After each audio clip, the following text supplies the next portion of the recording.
Hello everybody, welcome to the Man Alone solo role-playing YouTube channel.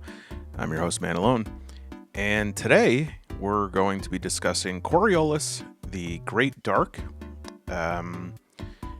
Today, those who were Kickstarter backers, it was kickstarted in March of 2024, March or April, and today we received a copy of the an alpha of the core rulebook. Now, this is very much an alpha. It has 6 out of what will presumably be 15 chapters. And so I want to emphasize that this video is not a review, because a review at this point would not be possible. Because I haven't played the game, and also because the game is not finished. However, I thought it would be a good idea to just sort of review where this game is at. I had some initial impressions of it with the release of the Quick Start guide or adventure, which, by the way, if you did not back this project but you're still interested in seeing what it's all about, the Quick Start is available for free on DriveThruRPG and is quite substantial. It is a nice sized document, and I think that I had some questions with the Kickstarter, and I have more questions now, but I also am now seeing the contours of what the shape of this will be, and it is it's a bit puzzling. I think curious. I wouldn't say I'm confused. Confused denotes that there's some sort of frustration or concern about it. I don't feel that emotionally attached to this to say that I feel concerned.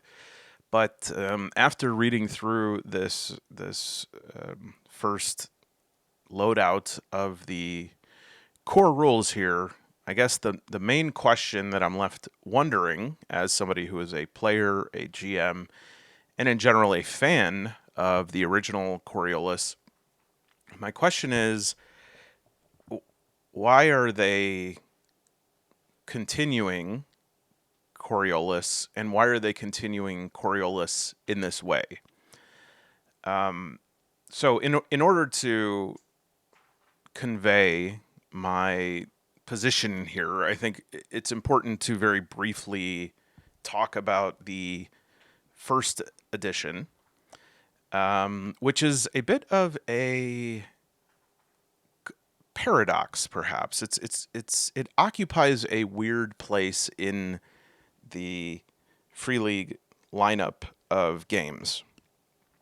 On one hand, this is in some ways like their seminal work, right? It is, I believe, the first property that they acquired, and in fact, the name Free League was taken from this game. It is the name of a minor faction in the game that is sort of a trade federation, and it is a universe that is extremely defined, extremely fleshed out, and I made a video about it, I think, last year when I first sort of discovered Coriolis, talking about how much I absolutely loved the lore of this game. It's incredible. I think it is one of the most original settings and stories out there. The main attraction really is the fact that it is not couched in a traditional Western foundation. It is, as they describe it, and I don't love this, but this is how they usually describe it, as Arabian Nights in space. I'm not sure why. If it's Arabian Nights, I think it would be probably sufficient to say it is the Middle East in space. But given the fact that it is inspired by Middle Eastern culture, food, customs, fashion, music, religion, philosophy, it made for an extremely unique and intriguing setting that subverted a lot of expectations and just offered something totally new in a very unique way. There is a model for sci-fi that there's still innovations obviously in the setting, but what you realize looking at Coriolis is how grounded so many sci-fi IPs are in a Western framework. Even Dune, that tries to depict a sort of conflict between Western and Eastern cultures, I would say the Fremen and Arrakis was still depicted from a Western gaze, I guess, if you want to borrow a term from literary theory. It was something that once you look at Coriolis, you realize how much, rather than looking at these Middle Eastern values and ideas as the other, Coriolis took it from that perspective. And because of that, and of course because of the amazing illustrations by Martin Grip, who I probably, if Martin Grip squirted ketchup on a napkin for 4 seconds, I'd probably buy the napkin for $100. I mean, all of the art that he does in every one of the Free League properties he's tied to is just incredible. It's what he does with scale and the feeling of movement and the Jesus, turning into a film theory class, but I guess the chiaroscuro that he uses, the contrast between the dark and the light, and also the saturation of the Middle Eastern influence in this game. It just made for a setting that was genuinely novel to me. It was just beautiful and very textured and very lived in. In fact, having been a player and a GM of this game, I could say that while I do have mixed impressions of the game itself, the setting from the first edition is something that I would love, maybe even more than as a game. I would love to see this adapted into a series of novels because the story is so compelling and so well laid out. And this video is not about this first edition, but I do want to give that very broad overview, not only of what the game is like, but also the setting and the background. For those of you who have never played, the elevator pitch here is that humans took to the stars and sent two generation ships, the Zenith and the Nadir, toward this new system. And while the Nadir was lost, the Zenith was able to make it after 300 years. They arrived on this huge generation ship by the planet Kua, which is sort of the center of this 36 planet system here. And when they arrived, they had found that there were humans already inhabiting these planets. And there's sort of an interesting thing here is that while they were traveling for 300 years, meanwhile, the humans back home discovered these portals that allowed them to essentially fast travel to the same destination where the Zenith and the Nadir were heading. So when the Zenith arrived, and it later refashioned itself into the Coriolis station, which is sort of the central cultural and political hub of the entire system, there became somewhat of a caste system over time, that the people who had already arrived through these wormholes, even though they got there first, they did not have the sophistication, organization, technology of the Zenithians, who these folks were called, and the people who were already there are called the First Come. And so the Zenithians became sort of a Brahmin class. And a lot of the story is predicated on the tension, the class tension, the differences between the Zenithians and the First Come, and it is a story of intrigue and politics and factions and mystery and murder and genuine philosophical inquiry. And it really was the philosophical and theological components of this game that really made it unique, especially given that it does have that Middle Eastern influence. The religion component definitely took from its influence from more of the Islam side of Semitic religions, and the predominant religion in the Third Horizon is one that is a sort of pantheon of archetype gods. And so you have ones for like the judge, the faceless one, the merchant, etc.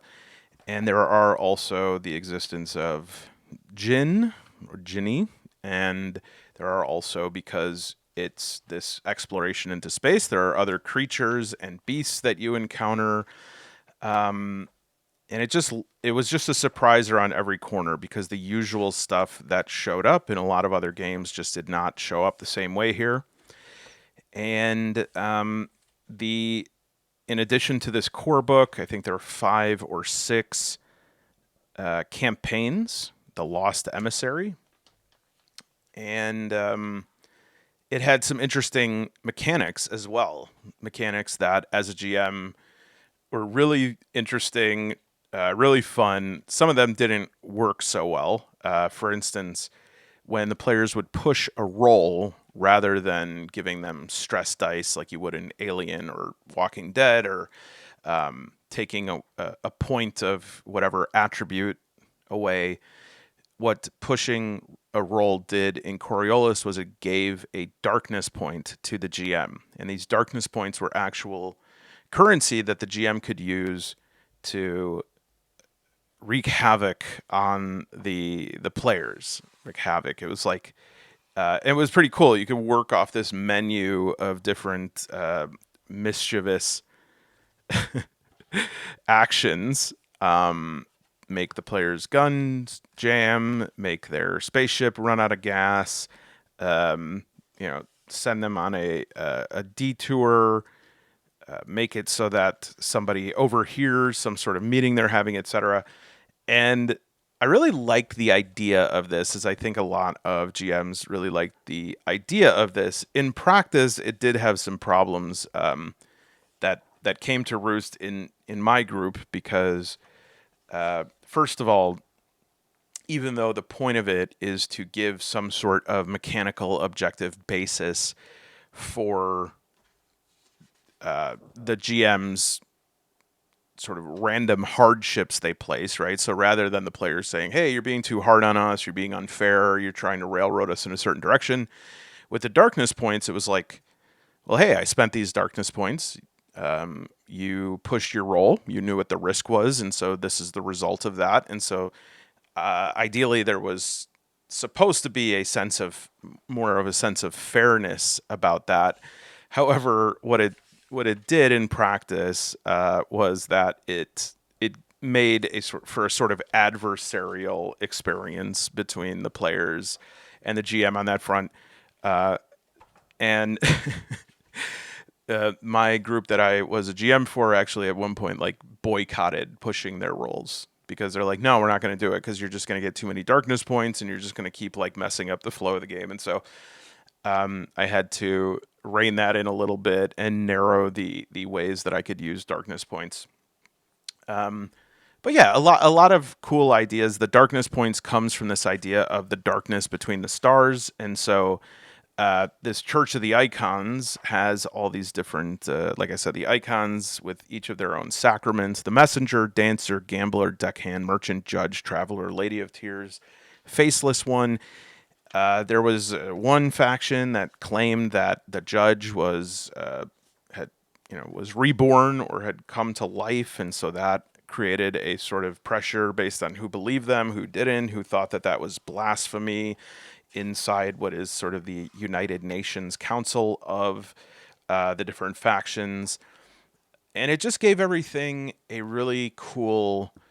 It was a sci-fi that always played with the line between advanced technology and magic.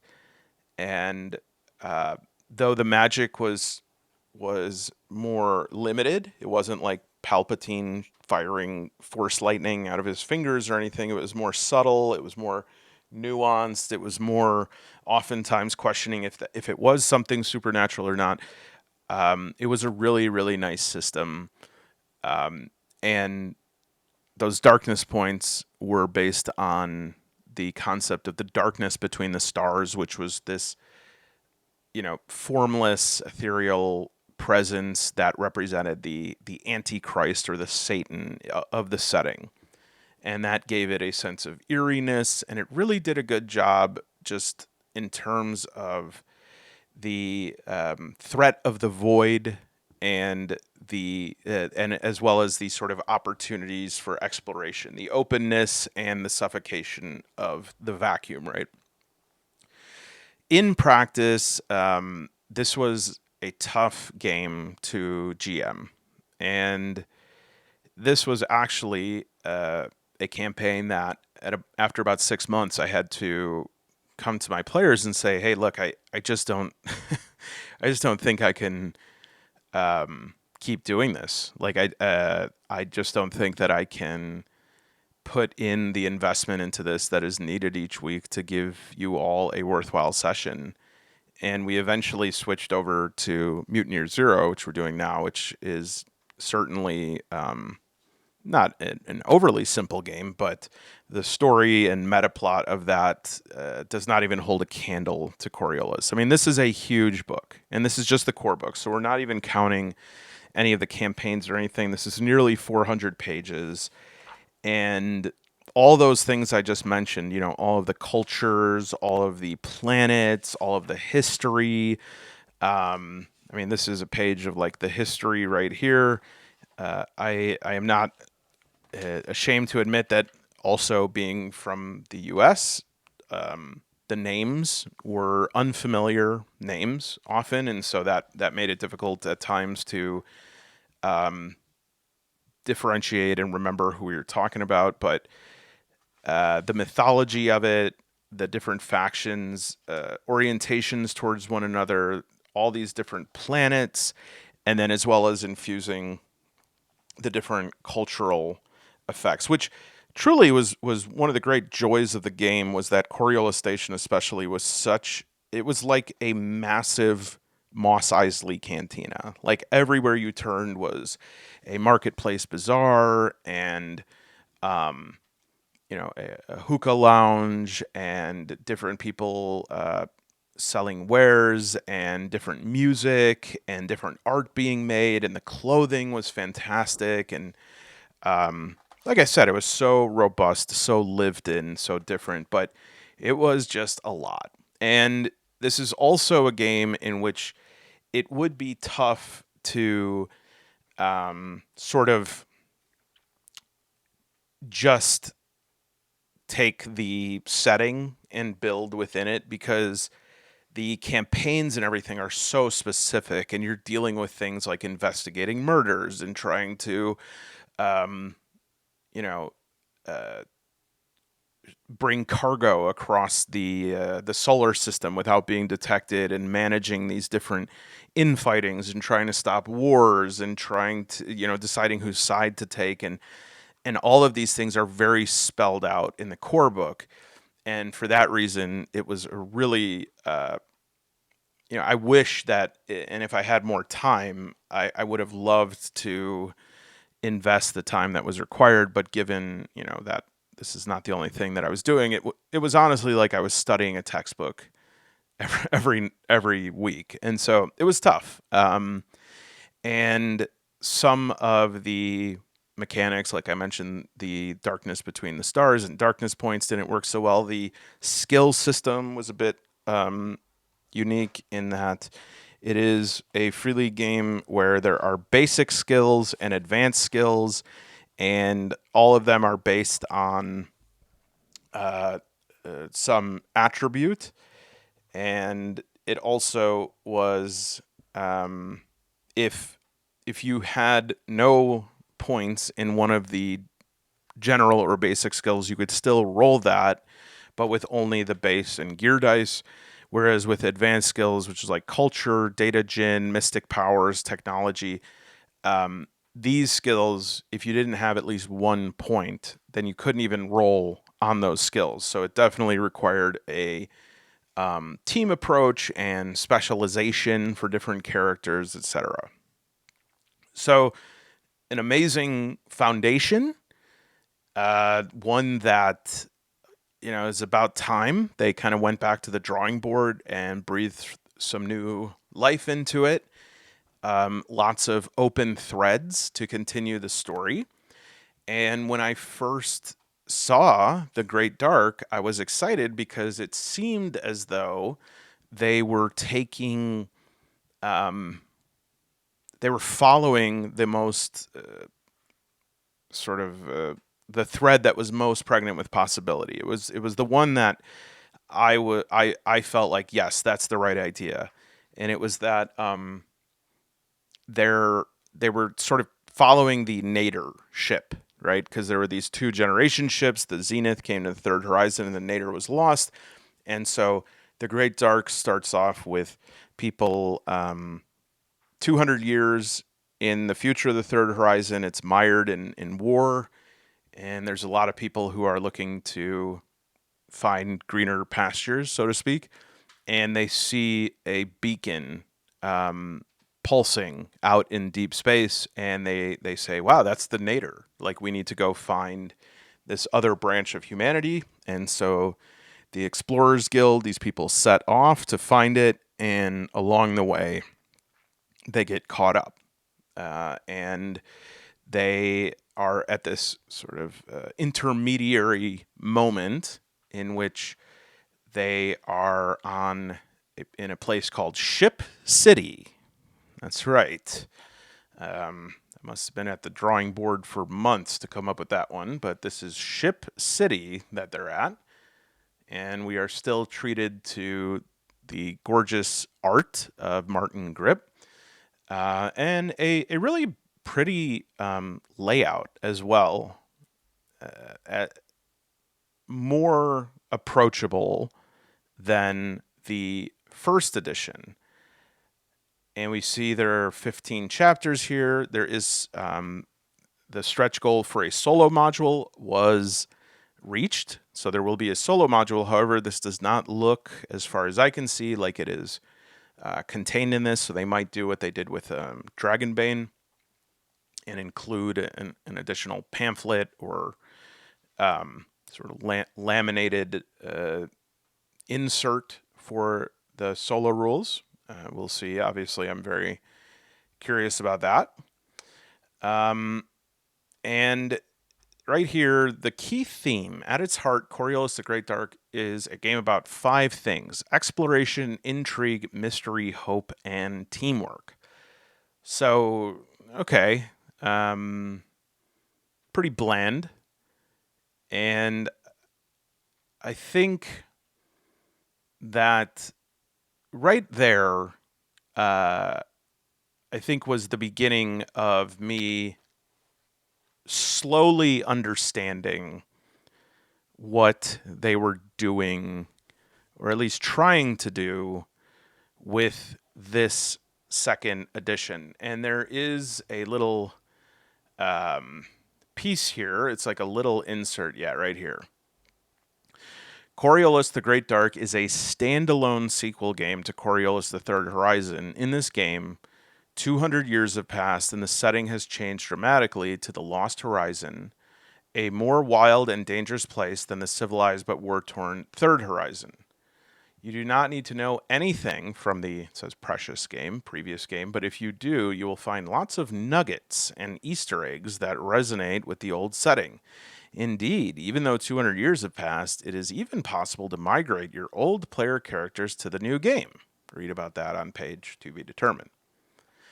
So, this is, I think, a good place to again come back to what my core question here is, which is why did they choose to do a Coriolis sequel rather than just creating a new game setting?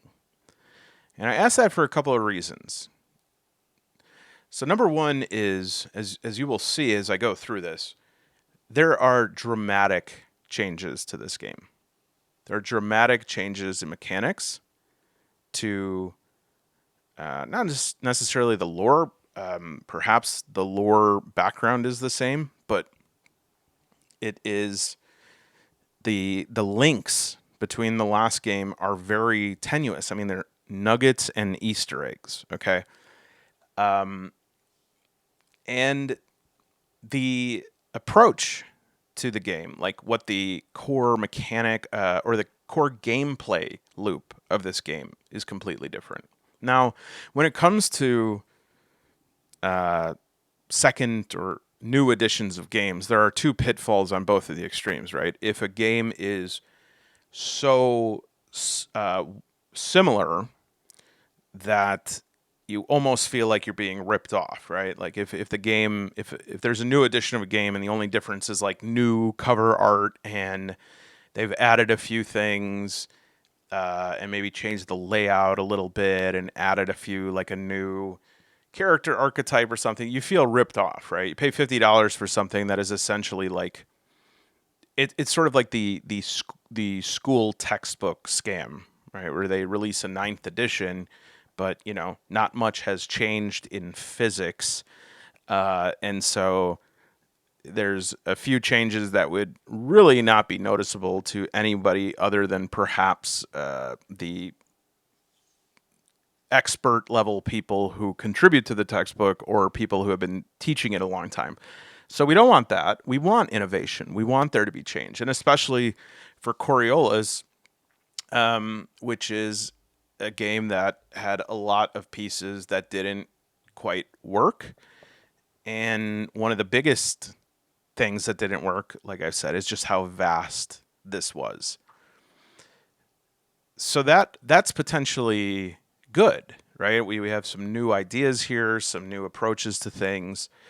On the other hand, though, when something is so radically different that it absconds with some of the core things that made the game special, there's two things you can kind of feel about that. The first thing, like I said, is why did they choose to even name this Coriolis if the link between the first game is that tenuous, such that it's just like little Easter eggs from it. And the second thing is, for some people who are extremely invested in the Third Horizon, this could feel like a sort of obliteration. It could feel like Warhammer, the old world, right? The end times, just dropping a meteor, or I guess a comet. What is it? A meteor, yeah, crashes into it and destroys everything. Or I guess something more ubiquitous would be the Star Wars novels that came out in the 90s that just got moved into the Star Wars Legends category, meaning that they're not part of canon. Which it's not a good feeling, I could tell you, especially as somebody who read probably put thousands of hours into reading those books, and then to see casually J.J. Abrams just being like, yeah, that no, none of that happened. It's like, oh, I see. Okay. So, to somebody who didn't read any of those, it's like, okay, cool, we're moving on. But for me, like all of those characters and settings lived in my brain and they're just gone, right? Now, I don't think that will happen with Coriolis, or at least won't happen very much, because, like I was saying, Coriolis is occupies a weird space in Free League's lineup. I was trying to figure out earlier. Um, I was, I said it. I thought it to myself first as kind of a joke, but then I kept thinking about it, and I was like, maybe this is true. And the thought was, is Coriolis the least popular Free League franchise? It doesn't seem like that's correct, but as I was going through it, you have like the top tier stuff, right? The top tier being like Vazen, the One Ring, Dragonbane, um,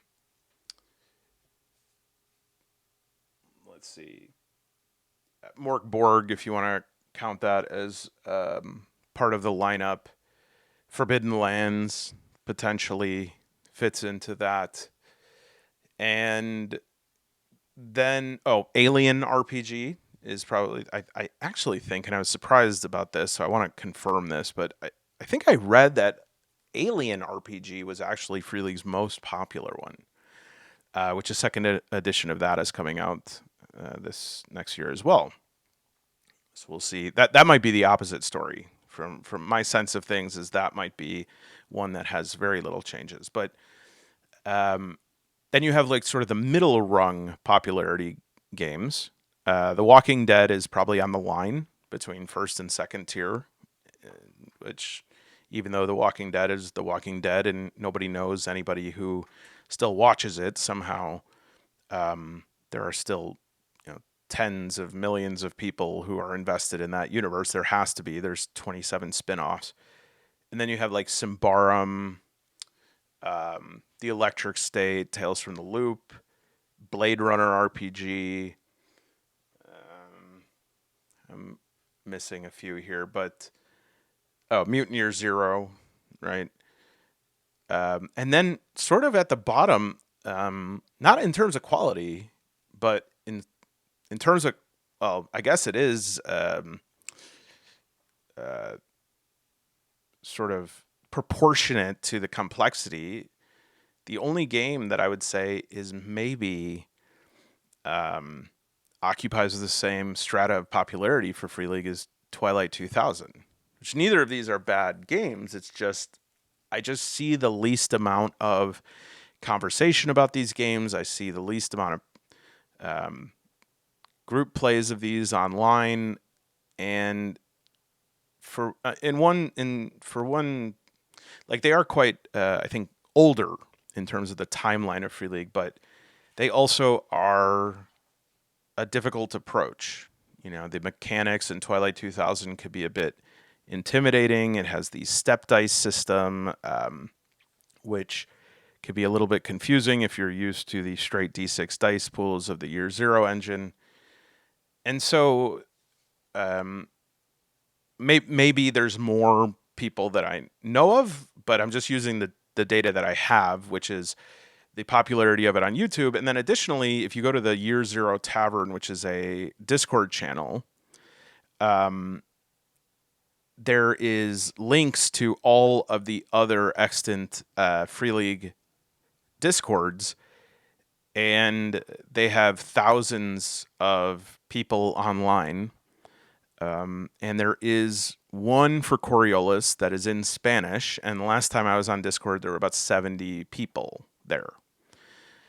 And so I get it that they want to breathe new life into this and bring some new ideas forward and bring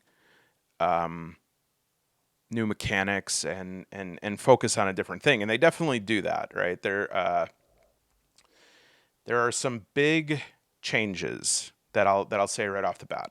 We'll talk about lore first, and then I'll talk a little bit about mechanics. So lore wise, we are done with the third horizon, and that's not just like as far as the book goes. With the release of this, Free League also announced that they are no longer supporting the third horizon. They're not creating anything for it. I don't know. They maybe are not. I would assume that. I don't think they specifically said this, but I assume it means they're not printing it anymore. It's already difficult to get a lot of like free Coriolis accessories and some of the campaign books, and so this is the part that's a real head scratcher, right? Because again, if you wanted to move the story in a new direction to a new place, but you kept it in the Coriolis universe, then why would you abscond with the first edition? Like, assuming that you felt that the property had a strong enough following to resurrect it, rather than just calling this, Space Arc or something, you called it Coriolis the Great Dark. And other than these Easter eggs, not a lot came over with it, and then you're also discontinuing the third horizon. That's a strange choice. Hence my confusion. The Middle Eastern influence of this game, from what I can see,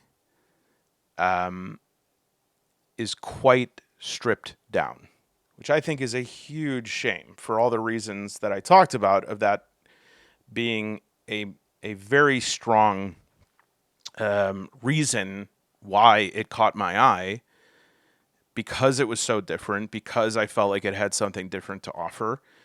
And rather than having these myriad factions that are based on this very unique system, this that emerges from the history of the lore.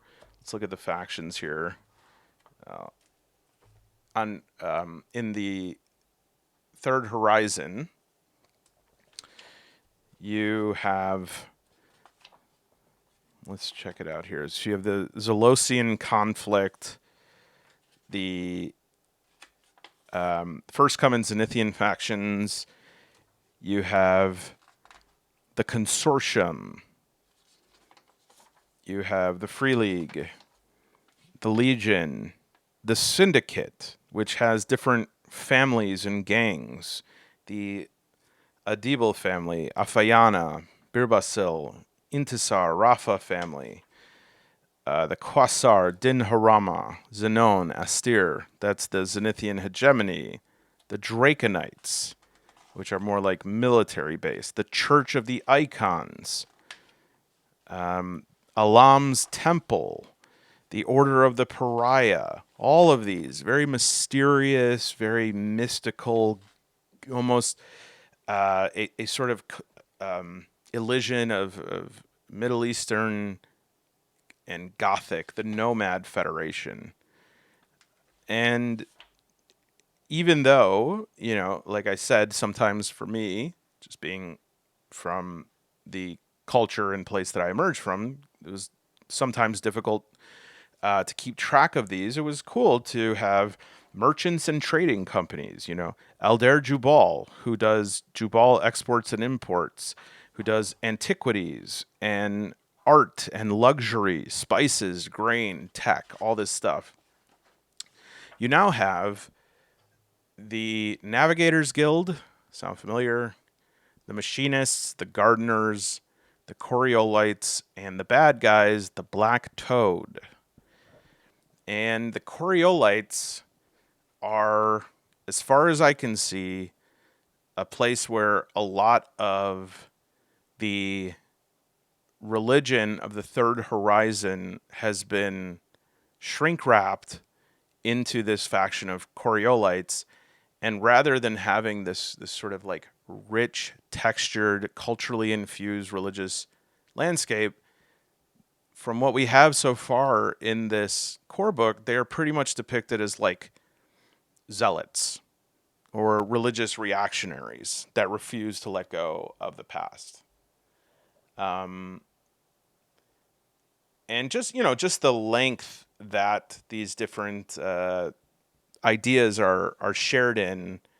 I just paged through like the factions in the core book. It must be, 30, 40 pages. And now we have a page. Again, could be expanded out, but I'm not seeing any placeholder in the table of contents where that's going to go. You have the River of Stars. The darkness between the stars is gone.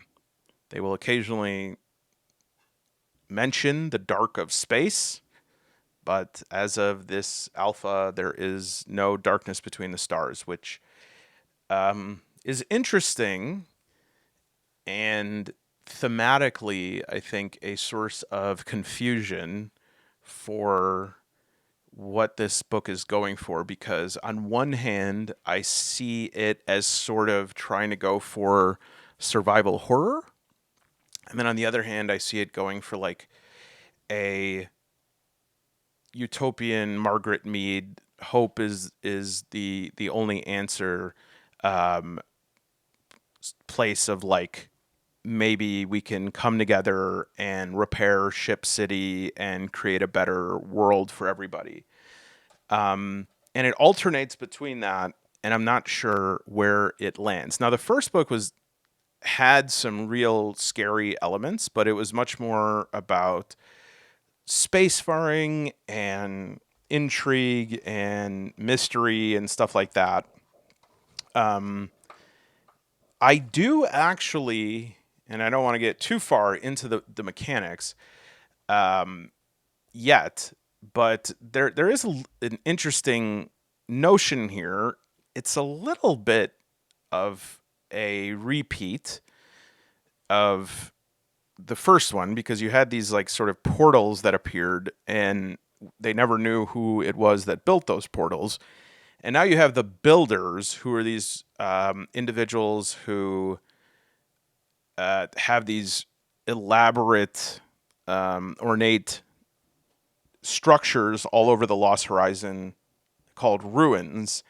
And it looks like there's advanced xenotechnology here, and you're not quite sure where that comes from. And then for travel in this, there is this a faster than light hack called the Slipstream, or the River of Stars, which is sort of like, as far as I can tell, it's like the turbo arrows in F-Zero or Mario Kart. It's like fast travel. And while there is instructions on like battles with vehicles and shuttles, it looks like rather than having a lot of interstellar strategic combat, it looks like a lot of the travel is going to be as passengers on these great ships that are going off these exploration expeditions to go and search these ruins. If you are familiar with Across a Thousand Dead Worlds by Alex T, this is a familiar setup here. Now, I'm not saying it's like a ripoff or anything. This is something that shows up, in a lot of different sci-fi settings, like in 40K, it's archaeotech or whatever. And so, and then the big bad in this game, rather than the darkness between the stars, is the blight, and it's unclear what the blight is. It seems to be organic, not quite radiation, but it's a sort of maybe similar to the proto-molecule in The Expanse. Like maybe it's bad, but also maybe it has some other meaning, and it seems to seep off of the ruins and the creatures that you encounter in there. And so it creates a sort of rising urgency, presumably during the exploration of these ruins. And because of this, this leads to the other novel mechanic, which is somewhat cool, which is these birds. And every player character group is going to have a bird assigned to it. They are fighting an ancient battle in the dark. They're called Garuda. They have these abilities, and these birds, which show up a lot in the art, are basically companions that help to sense blight. They can also help you explore. Some of them can help you fight. And this setup leads to what I think will be a cool gameplay loop. Now, they stopped short of actually giving the mechanics for delves, but I am looking forward to the fact that what this game seems to be, and it does say that it is modeled after like 19th century exploration games and books, as well as like deep sea exploration, is that it looks like the main cycle of gameplay here is going to be finding these ruins, exploring them, getting artifacts before the dangers there, whether that's blight or the creatures or other natural hazards, take you out, and finding these artifacts and bringing them back to Ship City, and through the science and the tech and the money that those bring, helping to, or whatever. I mean, you don't have to necessarily help Ship City, but it'll have this dynamic interplay with the economy and the politics and the setting of this brilliantly named Ship City. So that's pretty much what I have so far. This is a summary of the game. I think I covered everything. And yeah, there are just these 5 factions. So I think probably by now, I'm going to get into the mechanics, but probably by now, if you and I, if we're aligned here, you're kind of getting what's happening here, right? Is like, this is a diet version of Coriolis. If I were to guess, and it's just my opinion, what happened in the boardroom here is that they said, we should make another Coriolis. And somebody really loves Coriolis there. I wouldn't doubt if it was Thomas Harrenstrom or whatever, who, I think started freely with this property, but was finally convinced that, like, okay, we can keep Coriolis, but like, can we please make it more accessible? Can we bring it into alignment with the other games? Can we make it so that you don't have to read a history textbook on the Third Horizon in order to play it? Can we streamline the mechanics, the lore, bring things down to a more basic level? And then if people want to get more into it, we could put out like adventure supplements. And I think that's what happened. And this is reflected not only in that the fact that the lore has been pared down and in some cases just amputated the lore of the last game, which as I'm talking about this, I am getting kind of upset about that. Like, I played this game and GM'd it combined for like over a year, which I know there are campaigns that go on a lot longer than that. But the idea now that that's gone and it's no longer supported, it's a little bit upsetting, I think. Yeah. And we see this now with the lore, and now we're going to see this reflected even more with the mechanics. So whereas we had base dice, skill dice, gear dice, we have now moved from one of the more complex Year Zero engine systems and moved towards the simpler ones, which work, I think, for games like The Electric State or Tales from the Loop, because those are essentially narrative games that take place mostly in familiar environments. and they have eliminated skills. Interestingly, and I do give credit for this, they have added 2 new attributes. So usually in every Year Zero game, there are 4 attributes: strength, agility, strength, agility, empathy, wits. Now they've looked like they've changed wits to logic and have added perception and insight. And so I guess insight and logic might share little pieces of wits. But this I'm very happy about, because one of the things that I dislike about the Year Zero engine is the lack of perception checks. I think the notion of that is absurd, and I think the fact that the directions always say, "Oh, well, don't roll perception checks." Whenever your player wants to asks if something is there, just tell them. And it's like, okay, well, I don't know. I mean, what if I want to do a roll on that? Sometimes I have to use scouting. So I'm glad that they have added perception and insight. That's going to clarify, simplify a lot of roles that come up very often. But they've eliminated the skills. So when you want to do something, you see which of these attributes it fits into, grab the base dice, see if any gear augments it, and make your roll. However, there are talents. And this is a little bit confounding because there were talents in the first game. But the talents now there's about 50 of them, and all of them have about 3 levels.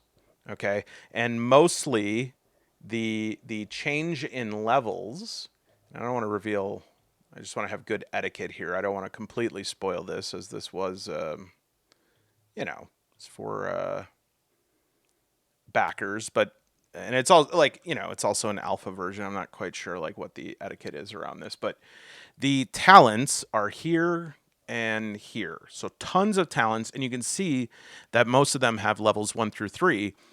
And the difference between levels 1, 2, and 3 in almost all of them is on level 1, add +1 die to your roll. On level 2, add +2 die. On level 3, add 3 die. In one sense, this is good because it solves a very stupid balancing attempt that occurred in Coriolis before, as well as a lot of other Free League games, which is all of the skills have to be tied to an equal amount of attributes, or else people who are min-maxing are just going to avoid certain attributes completely, because there's no point if there's only 2 skills related to empathy and 17 related to strength. I understand the idea behind that, but it, de facto worked still in the same stupid way, because you can balance the skills all you want, but the reality is that a player is going to use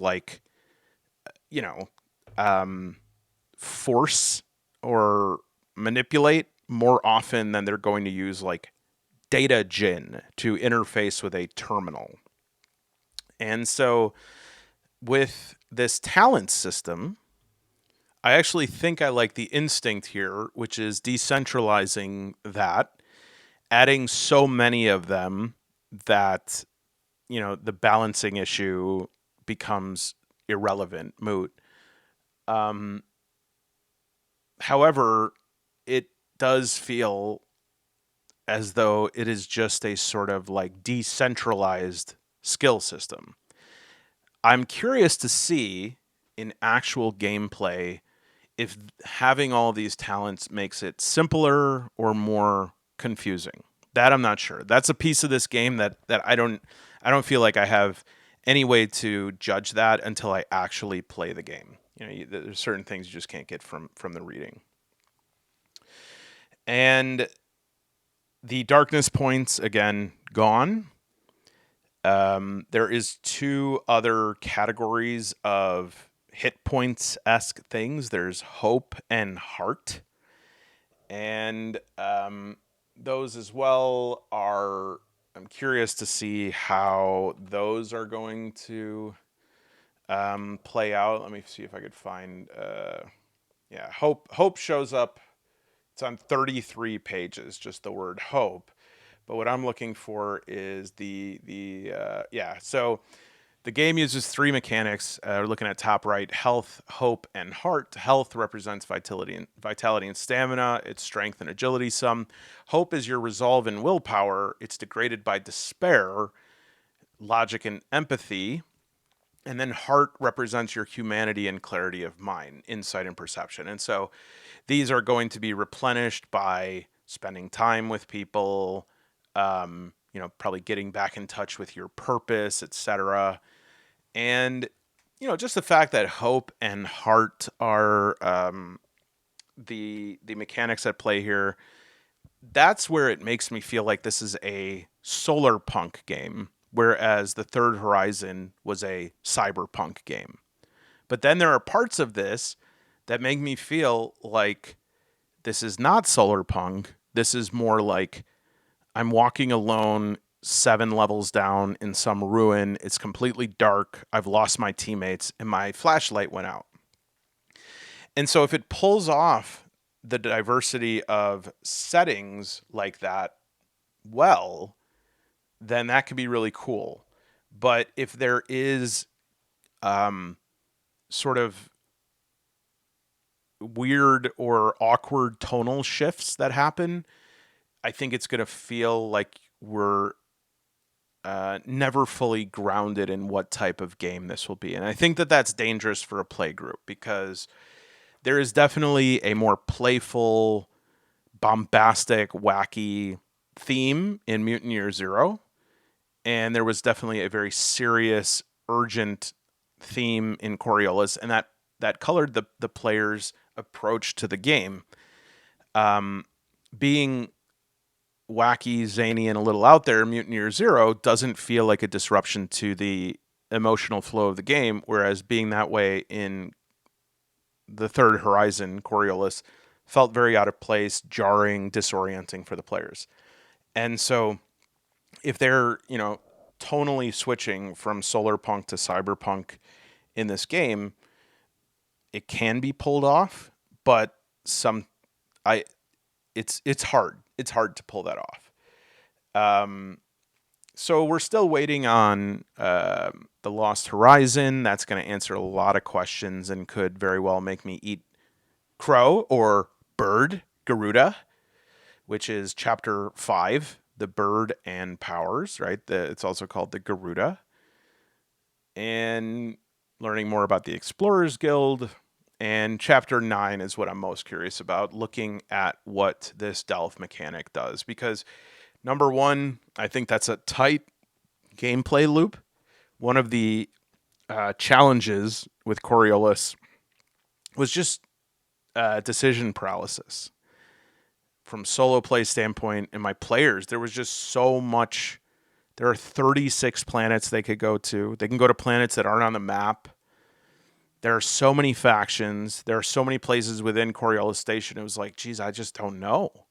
And so it'd end up sometimes me giving them prompts that had only the illusion of choice, which I really hate doing as a GM. Ship City could be interesting. And then Jumua and the Charted Sphere, Chapter 12, will give us more of an information about this star system writ large and seeing what kind of travel possibilities. But to me, it looks like this is going to be a dungeon delve, which I like that. I do like that. Creatures, then 14 and 15 look like GM. Supplements, maybe the solo build out will be there. It doesn't mention it. The Black Ziggurat is an introductory adventure. So yeah, I don't know how I feel about this because again, I appreciate the attempt to breathe new life to make it more approachable, but I just don't know if the juice is worth the squeeze here. Like in some ways, they have gutted Coriolis to the point that what made the game special and what made it different than other sci-fi games it's gone. And you could do that for a sequel if you're sort of relying on the goodwill of those who enjoyed the first game, as well as the aggregated, collected lore and meaning and foundations set in the first edition and the connections to it. But they've made a really strange choice, is that they have, like, rather than linking the two together, they haven't even linked it with like a zip line. They've linked it with like a fishing line, where it's almost like, yeah, the relationship between these two are sort of like the relationship between The Wire and Homicide: Life on the Streets. Like, you'll see some of the same buildings and characters, right? It's just, and that was a deep cut right there, so apologies. But some bold choices, to say the least. I feel a bit nervous and perhaps a little bit of grief if they completely do away with this. Again, the disclaimer that from the beginning goes to the end here. It could be that we're missing a whole bunch of information from the parts of the core book. Could be that future adventures will be built out in a way that is more familiar. But as far as I can see, this is a different game. It's a completely different game that's just called Coriolis. So in that respect, I can judge it on its own merits, but some strange choices by Free League here. And curious about your thoughts. Let me know in the comments if you enjoyed the original game, if you played it, if you have any interest or enthusiasm at all about this, and what you think about these decisions. But otherwise, hope you and your birds have a great day. Kind of a weird way to end the video there, admittedly. You and your birds. Oh, by the way, if you're trying to reach me on Discord, send me a message.